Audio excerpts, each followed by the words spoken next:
We begin today the Mishnah on Daf Nun Vav Amar Aleph. Sagt the Heilige Mishnah, Ha-Nedarim and Abayis. One makes a neder not to have a no from a house. So what does that include? Mutter Baliyah. So he's not allowed to go into the ground floor, but the second floor he's allowed to enter. Because Bayis does not include the second floor. Divrei Rab Meir. This is Rab Meir's opinion. The Chachamim Maimrem, however, Chachamim disagree and say, Aliyah B'chlal HaBayis, the second floor is part of the first floor of the house. The expression of Bayis includes both floors. But if it's the reverse, Hanaydim in Aliyah, if he made his neder and he specifically spelled out that he doesn't want to enter into the Aliyah, which means the second floor, so then Mutter B'Bayis. He's allowed to enter into the first floor of the house. Because Aliyah is very more specific. It's saying specifically the second floor of the house. Sagt the Gemara, Man Tane, who's the Tane of the following Braisa? And here the Gemara brings a Braisa that it says regarding the Nega, that if you have a Nega in the house, when you come into Eretz Yisrael, so there the Braisa says as follows, Bebayis, or Bebeis, it says that you can have a Nega in the house. L'Rabbeis is a Yitziyah. So the word Bebeis adds that this includes also a Yitziyah. What is a Yitziyah? So there's different Pirushim. Some say a Yitziyah is like a porch, so it's not like a regular room in a home. Others say Yitziyah is like this room that's in front of the house, like you have an entranceway. It's not part of the house itself, again? Veranda, okay. So according to this gersa that we have here in the Gemara, Bebeis comes to say, if you have a nega even in this Yitziyah, it's also going to be a tameh, and all the halachas of a nega applies. But the Ran here brings that there's another gersa in our Gemara, because there's a clear sifri that says that the Yitziyah is actually not included in the halachas of a nega, and therefore instead he is going to say in the Gemara that it's l'rabbeis es hatzavua. Tzavua means when you have a house that the walls of the house are painted different colors, that it's also included in the halach of a nega. And what's the chiddush of that? Because by nigei begodim, when you have a nega of garments, so over there, if it's different, if the garments are different colors, the din of nega does not apply. Right, so it's so maybe you would think the same thing should apply to a home as well. That if it's painted, a nega does not apply. So therefore, it says no. L'rabbeis is a tzavua. That even a house that's painted by a house, the halachas of a nega does apply. Okay, but we're going to focus on the second part of this brayse. Over there, it says that the bebeis also is l'rabbeis is ha'aliyah. Comes to say that the din of a nega applies also to the second floor of a house. That if you have a neg on the second floor of the house, it'll be tamei, and the whole house will be tamei. So the question of the Gemara is, who does this Braisa go according to? And the Gemara explains, Amar Rav Chisda, so Rav Chisda said, Rab Meiri. This goes according to Rab Meiri's opinion. What did Rab Meir say in our Mishnah? That the second floor is not included in the first floor.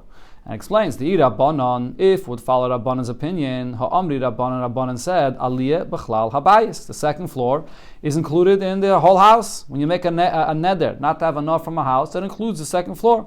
If that's the case, so then Lama Likra Beveis, why do I need this extra pasuk here of Beveis, Lirabuya, to be marbe, to say that the halachas of a nega apply to the second floor? In the language even of people, when people speak, it's obvious that it includes the second floor. So it must be that this Braisa here goes according to Rab Meir that says that usually a house does not include the second floor, and here by a nega it does.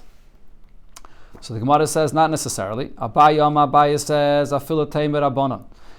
I can say that over here by the nega, the fact that I need a special pasuk to include the second floor even follows the Rabbanan opinion that say that usually it does. So what do I need a special pasuk for? But nevertheless, boy yikra. Even according to Rabbanan, I need this pasuk because the salkadai tachamine, because there would be room to say that beveis eretz achuzaschem ksiv. The pasuk there continues and says eretz achuzaschem, in the land of your inheritance. What does that mean? The mechabe ba'ara shmei bayis. So that portion of the home which is attached to the ground, in other words, the ground level of the floor, that's the bayis where the halacha of a nega applies.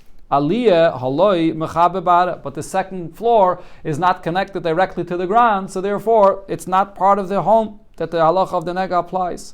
So therefore the Braisa has to teach me that I learn out from beveis to say that even the second floor is included.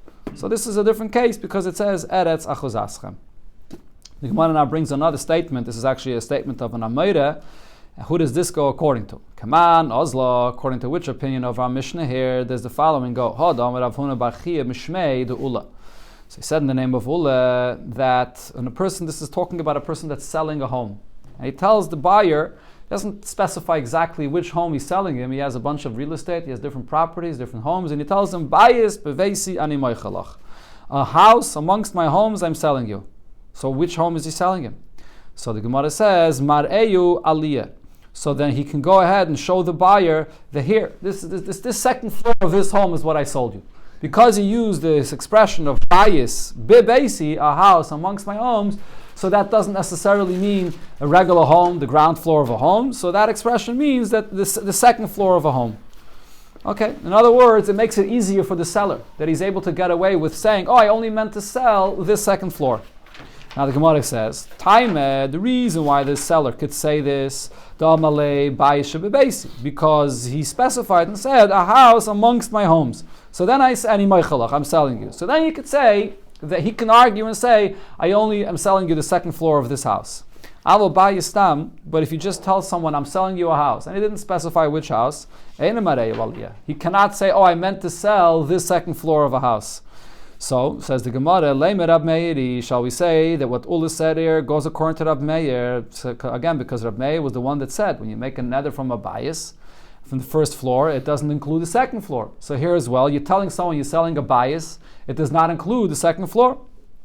So the Gemara says, no, we misunderstood what Ula said. He meant something else. I can tell you what Ula meant to say follows even the opinion of the Rabbanon. And according to the Rabbanon, when you sell a house, really, you said a bias, you can show the buyer that you meant a house, you can show him that you meant a second floor, it's all included in the lashon of bias. But over here, when he used this expression, bias, bib basi, I'm selling you a house amongst my homes, and Ula said that you show him the aliyah, what that meant to say is, my aliyah, mu'ula shababatim. What it meant to say is that now this seller is going to have to show the buyer the best amongst his homes. Adarabah. So this is actually being stringent on the seller. Not that the seller can get away with telling the buyer, I only meant to sell you a second floor of a home. Because you use this expression, I'm selling you a home amongst my homes. What did he mean to say by that? What he meant to tell him is, I'm going to sell you the best amongst the homes that I own. And therefore you have to show him the best of your homes that you own, and not just any house. That's what it meant to say. So that has nothing to do with the machlokes of Rav Meir and the Chachamim. It's because of this double expression that he used that shows that he's selling him the best. A person made a neder not to have a nor from a bed. Mutter bedargish. He's allowed to have a nor of a dargish. It's not like a bed. And the Gemara will explain exactly what a dargish is. It's obviously a different type of bed. The Gemara will specify. Divrei Rab Meir, this is Rab Meir's opinion. The Chachamim say dargish b'chlal mitta. A dargish is included in the expression of a bed. But a person that makes a neder not to have a nor of a dargish, so then, because he specified specifically this type of a bed that's called dargish, mutter b'mitta. He's still allowed to have a nor of a regular bed. So the Gemara explains, what is this dargish? My dargish. What is this dargish we're talking about over here? Omar Ule, so Ule says, Arsa de Gada. This is a bed that's prepared in the house, but that nobody sleeps in it, and it's made for good luck, for a good mazel. And some Rishonim here say that there's a malach in every house that brings the good mazel in the home, and that malach likes cleanliness. He's called a malach of cleanliness. That's what it says in the Shittim Mekubesses. And therefore, when there's one bed that's prepared and never touched and always clean, beautifully spread, so that brings the mazel of this malach into the home. And he actually says there that it's similar to what you have by a bris milah, that you prepare a kiseh shel Eliyahu, for a place for Eliyahu Hanavi to come to. So too over here, when you get to the home, every home has this bed that's good mazel. Okay, so that's this bed. So this bed, when he's made his neder, it doesn't include it. The Rabbanan asked Ula about this pshat of dargish. If so, hadit nan, this Mishnah that it says, talking about the halachas of nichum avelim, to be menachem avel, and there it talks about a king. How you menachem avel a king? Kishem mavrin oisai, when they come to be menachem avel the king, and mavrin, they would have a special meal that they would give for the person that's sitting shiva. So kala mesuban ala aretz, everybody else sits on the ground. And v'hu meisav ala dargish, and he would sit on a dargish. In other words, for the honor of the king, even at a time, usually when a person's sitting in shiva, so he sits in a lower place and everyone else sits on a higher chair. But by the king, everyone else sits on the ground and he sits on a dargish. Okay, so the Gemara asks, what is this dargish? Now, according to the pshat of Ula, it means this special bed that was used, that was left empty for good luck, for this mazel of this malach. So kula shate lo yasav Allah, all year round. Usually you don't sit on this bed. And ahu yaime yasav Allah. And on this time, when he's sitting shiva, he sits on this bed. Why should he sit on this bed? Isn't it designated to be left clean and empty, not to sit on it? So the Gemara doesn't accept this question. B'chlal. Maskef lo Ravina. So Ravina asks, and some add over here the girse, my kushya. What's your question? Dilma, perhaps. Midi dahave abasa v'yayin. Maybe it's just like we find regarding meat and wine. The kula shate iboy yachol v'iboy lo yachol. Other days, any time during the year, if you wish, you eat wine, eat meat and drink wine, and if you wish, you don't. But ahu yaime, here on this day for this oval, when they prepare this meal for him, anan yavinanle, we give him to drink wine. And the Mefarish here brings the pasuk. We had this in the Gemara Moed Katan, Yayin Lamare Nefesh, that Eibsh created wine for those people that are mourning and are grieving, and you give them wine to relieve their grieving. So over here as well, maybe we could say that this dargish, even though it's usually kept empty and nobody uses it, but maybe during the time when this king sits shiva, he does sit in this bed. So that's not a question. Ela hakashya. This is a question on ulis pshat. The Tanya we learned in Abraise, and this is again regarding an oval. So the halacha by an oval is, the Mishnah says, you're supposed to turn over all the beds. So not to sit in a regular chair or in a regular bed, so you turn over everything. But dargish, this dargish, lehoya kefeyu. It would not be turned over. Ela zoikvai, he stands it up on its side. So the question is, why don't you turn it over? Vi amrit arse de gadahu. If you're going to say that it's this bed that's kept empty for this mazel, but v'atanya, we learned in the Braisa, koifes mitase, one that turns over the beds in the house in the time of avelos, lo mitase bulvadu koife, not only his beds does he turn over, ela kol mitas sheyesh le b'toich habayis koife, all the beds in the house are turned over. So it should be the same thing with this bed over here that Ula says is for a mazel, a good mazel, it should also be turned over. Why is it saying that this dargish is just stood up on its side and it's not completely turned over? So again, the Gemara says, Hole Kasha. This is not a question on Ulis Pshat. Why not? Because this bed is an exception. It doesn't have to be turned over. Midi dahave amito hamiyuchedes lekelim. Because this bed is like the bed that's designated not for sleeping at all, but it's used to store kelim, vessels, dishes in it. Such a kind of a bed you don't have to turn over. The Tanya, as the Braisa says, if this bed was not made for sleeping on it, but it was designated for storage, you use it to put kelim there. So it doesn't have to be turned over. So too, this bed, it's made for a good mazel, no one sleeps in it, so it doesn't have to be turned over. So it's not a question on Ulis Pshat. Ella, the Gemara finally says, and a chanami, but it's also not meant for sleeping. So the point is, only something that's meant for sleeping, and you don't want him to sleep in a bed, so therefore it's turned over. But this is not turned over. Elo, the Gemara says, ikashye hakashye. The question on Ulis Pshat is the following Braisa. The Tanya and a Braisa we learned regarding this dargish as follows. Rab Shimon Gamliel Leimer. Rab Shimon Gamliel said, dargish, so this dargish, mate karvitov, he unties its loops, and the bed collapses, it falls apart on its own. That's how he describes this dargish. So you don't have to turn it over.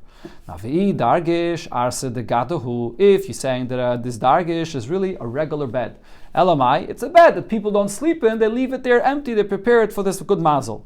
If that's what it is, so then karvitin mai islay. Why are we saying that this bed is different than a regular bed and it has loops that you untie? It's a regular bed according to Allah. It's just used for this good mazel. So therefore, the Gemara now brings a different shot of what this dargish is. Ki asa Ravin. So when Ravin came, Omar, he said, She'ilte la'ahume Rabbanan. I asked one of the Rabbanan, V'Rav Tachlifa bar Marave Shmei, and his name is Rav Tachlifa bar Marave, the have a shchiach b'shuked tzali, and he was found in the marketplace, in the place where you have the people that sell the hides of the animals from the tanners. V'Omali, and he told me, my dargish. What is this dargish? Arsa de tzala. It's a bed that they spread the hide of an animal. They spread a leather piece on top of it for it to be a bed, right? So you have the bed frame, and then you spread. Usually they would spread on top of it another piece of wood or something else for it to be the bed. But over here they would spread a piece of hide of an animal on top of it, and therefore it's a different type of a bed. And apparently it was tied with loops, as we're going to see here in the continuation of the Gemara. And therefore this is this kind of a dargish that people did not usually use for a bed. And that's why there was discussion in the Mishnah, Machlaikis, whether it's included in the lashon of the neder when you talk about a bed. So the Gemara here brings more details now about this dargish. So itmer, we learned in the machlokes, ezeu mita, what's a regular bed? Vezeu dargish. And what is this dargish? Rabbi Yirmiyah said, mita misargen oisa al gaba. A bed, so when they would put or tie whatever material they would put on top of the frame of the bed, they would tie it on top of the boards of the frames of the bed. Dargish, but when it comes to the dargish, misargen oisai mi gufay.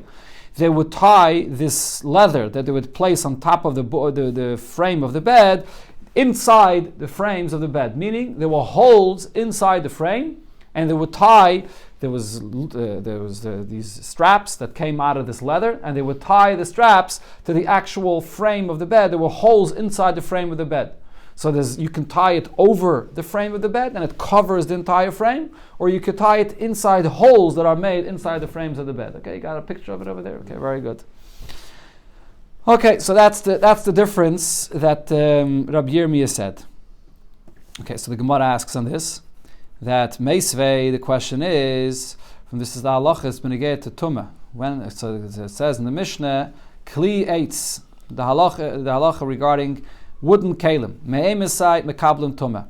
From what point is it makabel tumah? So the halacha regarding kalim b'chlal is when you make a keli, it has to be a finished product of a keli, it has to be something that's done, and then it's makabel tumah. So wood, you're using over here, talking about a wooden bed, at what point is it makabel tumah? Hamite v'ha'arisa, so a bed or a crib, mishi yishufim ba'oyer adog. When you smear from the hide of the fish, it has this oily substance that you would smear on the bed, and it would smooth it out. The wood would be smoothed out. That's when people use it. Until then, it's rough. The wood is rough, and people don't use this bed. So that is when it's considered to be a finished product, and it's makabel tumah. Now, the Gemara's question is, if you're going to say that when you place the top of the bed over the frames of the bed, so the way it's tied and the way it's placed over the bed is that it goes over the frames, it covers the frames of the bed. So if so, why do you say that people don't use this bed until they smooth it out? They smooth out the wood with this oil from the fish. If you're anyways covering over this wood, so you're not going to get a splinter from the roughness of this wood of the bed. You're covering it over with what you're covering the bed with. Hello. So therefore the Gemara says we have to change what we said before. Ha v'ha migufan. Both the bed, the regular bed, and this dargish bed, so the way they would tie the material that they placed above the bed frames, it was tied to holes that were inside that were tied to the frames of the holes inside the bed frame itself, not over the bed frames to cover the wood of the bed frames, but it was tied inside the bed frames itself. Right? But what's the difference? Mita a'oli va'afuki bibizini. But regarding a regular bed, so they would have the straps that would go in and out of the holes that were inside the bed frame itself. So the straps were tied directly to the bed frames itself. Dargish, but the dargish bed that was different. It wouldn't be tied to holes that are inside the bed frames itself, but there were loops that they would place inside the holes of the bed frames, and then the straps of these leather material that they would put on this bed frame, they were tied to the loops that were placed inside the holes of these bed frames. So therefore, it wasn't tied so firmly and so permanently to the bed itself because they were inside loops. Right, and this goes back to what we said before. So therefore, when it comes to this kind of bed, which is a bed which is tied to the loops, and it's not tied to the bed itself, so because it wasn't tied so permanently, so when it comes to that by davelis, they just untie it from the loops, and the bed collapses, as I said before, and you don't have to turn over the whole bed. That's the pshat. Okay, they have over here the picture in this Gemara, the details. Maybe we'll put it up on the if you want to see the picture. Okay, let's go weiter. Sagt the Gemara, Amar Rav Yaakov bar Ache Amar Rebbe, Mita shenaklita yotzin. If you have a bed that has these posts that come out of it, in those times they would have these beds that they would have a post with a canopy on top of it, so you can't really turn it over on its head. So Zaykva, you just stand it up on its side, Vidaya, and that's good enough. Gemara finishes off the Sinyan. Amar Rav Yaakov bar Idi Amar Rav Yeshua ben Levi. Halacha Rab Shimon Gamliel. The halacha is like Rab Shimon Gamliel that said before regarding this dargish bed that you don't have to turn it over. You just untie it from its loops, and that's enough. Okay, going back to the halachas of Nedarim, sagt the Heilige Mishnah, ha-neder min ha'ir. Person makes a neder not to enter into a city. Mutter likanes letchuma. He's allowed to enter into the tchum of the city. What's the tchum Shabbos of a city? 2,000 amas. So within 2,000 amas he could enter. That's not considered to be the city. But l'tchum shalir. V'aser likanes li'ibura. But he's not allowed to enter into the ibur of the city. The ibur of the city is 70 amas with another percent. And we learned this in the Gemara in Nedarim, where it discusses when you have two cities that are close enough to each other, and the 70 amas and the 70 amas of these two cities meet and come together, so then it's considered to be like one big city. This is called Ibura Shalir. Ibura literally means like the impregnation of the city, that like the city, like it sticks out a little bit, and that's considered to be like part of the city.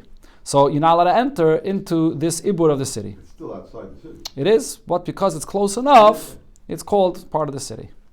Aval ha-neder min ha-bayis is a person that makes a neder not to enter into a home. So aser min ha-agaf ulifnim. He only may not enter from the agaf to the inside of the home. The agaf means where the door actually closes. Right? You have the door, the frame of the door. You have the thickness of the actual entry of the house. Right? Just like, for example, that's Hanukkah today. So you have Chanukah, if you look in the Alter Rebbe Siddur, so he says over there, the minig to light the candles of the menorah should be ba'oivi ha-pesach, in the thickness of the actual entrance of the door of the home, right? So that oivi, that thickness of the door, so the agaf is where the door slams. Only from that, the inside of that place into the home, he's not allowed to enter. So he's allowed to enter into the home under the lintel of the door. So there he's allowed to enter, but the inside part of it, where the door actually slams, that he's not allowed to go into. So the bayis means mamish, literally just the house itself, but even the door frame itself over there, he'd be allowed to enter. Okay, so let's see, the Gemara will explain both of these things. Dr. Gemara, minala, the ibure, the masa kamasa. From where do I know that the ibur of the city, again, which is 70 amas and change, that's considered to be like part of the city itself? Rabbi Yechanan says, the Al-Makra, because the pasuk says, Yeshua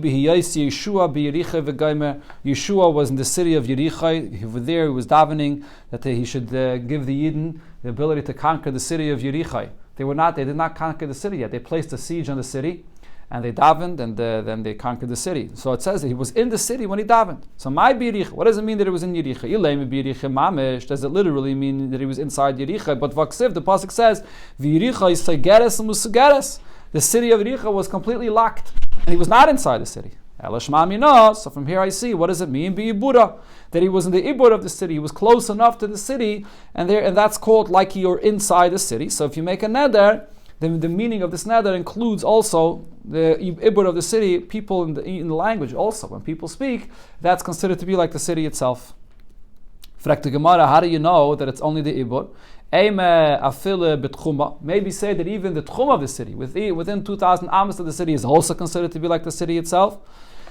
Says the Gemara, no, but haksiv b'tchuma. Regarding the tchum of a city, it says umaddoisem michutz la'ir, and you should measure outside the city. This is the cities that the pasuk speaks about that were given to the Leviim, and over there it says you measure outside the cities, and in that area you should leave it empty, or you should plant trees over there, whatever the pasuk there says. But the point is, it says outside the city. When it talks about the tchum, that's called chutz. Therefore, it's not part of the city itself. Then the Mishnah said, when you make a neder, so you're only also to enter from the agaf, from where the door slams inside, not the outside part of the thickness of this the entry of the home, but only on the inside part of it. Says the Gemara, aval mina agaf ulchotz loy. But from the outside part of this agaf, where the door slams, even if you're under the lintel of the door, so you're already sort of under it, nevertheless, that's still allowed. That's not included in your neder. So the Gemara asks in this, must have Rav Mari asks the question, and here it also, again, speaks about the halachas of a nega of a home. And what happens? The kohen comes inside the home and he inspects the nega, and then it says, v'yotza ha-kohen min habayis. The kohen leaves the home, and after that, it says that he has to lock the home. No one's allowed to go in. They have to wait to see what's going to be with this nega. So he has to lock the home. So now Yochel, I would think, what does this mean? Yelech lebeisei v'yasker. That he doesn't have to be right near this home that he's going to be locking when he locks the home. He can be far away to lock the home. How could he be far away and lock the door of this home? So either he goes away, he goes to his home, and with a rope from a far distance, he pulls the door closed. Or maybe with a shliach, he sends someone else to go and lock the home, and he's not there himself. So maybe that's what you would think how he locks the home without being present right there. Talmud Loimar. So the pasuk there says that the kohen goes out, and where does he stand? El Pesach Habayis. He should stand by the entrance of the home, and there he has to lock the home himself by the entrance of the home. Now, on the other hand, the Baraisa says, El Pesach Habayis, since it says that he stands at the entrance of the home, Yochel, so I would think, Yamoi Tachas HaMashkoif, he could stand under the lintel of the door, and V'yazgir, and he can close the door that way. So he's not completely outside. He could the door entry there has a certain thickness to it, and he could stand under there, and that's how he can lock the door of the home. He slams the door closed even if he's standing under the lintel of the door. So Talmud Loimar, so the pasuk says min habayis, that he should go out of the home. At sheyetze min habayis kula, he has to go out of the home completely. Hakeitzad oimed bitzad hamashkoif, he stands beside the mashkoif, the lintel. He doesn't stand under it, but he stands right outside the home beside it, and v'yasket, and that's how he locks the door. So he can't be too far, and he can't be too close either. But then the Braisa says, but how do you know she'im halach lebeisai, if he went to his home, v'hizgir, and he locked it that way, so he locked it from a distance, or he stood under the lintel, v'hizgir, and he locked it, shehizgirim musgida b'di'eved, that once he locked it that way, that he locked it and it's good. Talmud Laima, the pasuk says another place, v'hizgir es habayis mikol mokim. Either way, however he locked it, it's locked and it's good. It doesn't have to redo it again. So what do we see from here? Then when it comes to the negatzaras of a home and the kohen has to go out of the home, what does it mean out of the home? Out of the home means that he shouldn't even be under the lintel of the door at all. Yes, he should be out, right up beside it, outside of it. And what did we say over here? That you make a neder not to enter into the home. You could be under the thickness of that entry of the home, under the lintel of the door, as long as you're not on the inside from where the door slams. So the Gemara says, Shani, Gabi Bayis, over there, by the Nega, over there it's different, D'chsiv, Min Ha Bayis, because there's an extra pasuk there, when in the expression of the pasuk, when it says Min Ha Bayis, that means At Sheyetzim Min Ha Bayis Kula. They have to be completely out of the house, not under the exterior of the lintel of the door. But over here, when you make a neder, over here, you can enter into that part of the house, as long as you're not on the inside part of it where the door slams.